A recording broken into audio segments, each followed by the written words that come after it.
High, আবারও একটা cooking ভিডিওতে আপনাদের স্বাগত। প্রচণ্ড গরম, কেন জানি না আমার এই পিজির কিচেনে যেন একটু বেশিই গরম। আজকে সম্পূর্ণ ঘরোয়া স্টাইলে বানাবো পটল চিংড়ি, খুব সামান্য কয়েকটা উপকরণ দিয়ে।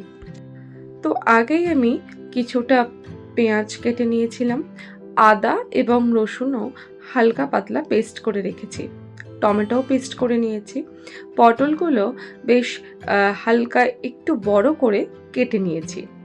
প্রথমেই দেখুন পটলগুলো আমি ভাজতে দিয়ে দিলাম, তারপর দিলাম চিংড়িটা ভাজতে। হ্যাঁ, আমি এইভাবেই চিংড়ি মাছ খাই, আমার এই খোলাগুলো ফেলতে না একটু গায়ে লাগে, চিংড়ি লাভার তো।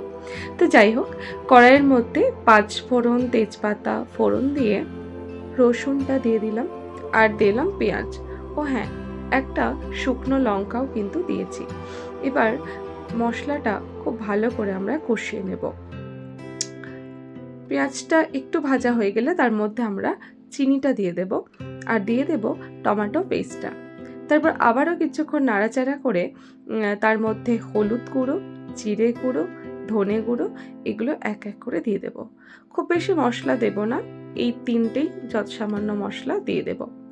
এই আলুগুলো আমি অলরেডি সিদ্ধ করে রেখেছিলাম, তারপর মশলাটা একটু কষানো হয়ে গেলে আলু এবং ওই ভেজে রাখা পটলগুলো তার মধ্যে দেব।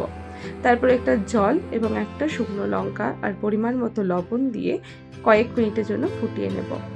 ঝোলটা একটু ফুটে এলে আমরা চিংড়ি মাছগুলোকে দিয়ে আরও 2 মিনিট ফুটিয়ে ওপর থেকে গরম মশলা দিয়ে নামিয়ে নেব। Thank you. এই সিম্পল রান্নাটা ভালো লাগলে প্লিজ সাবস্ক্রাইব মাই চ্যানেল। ও হ্যাঁ, কেমন লাগলো জানাতে ভুলবেন না।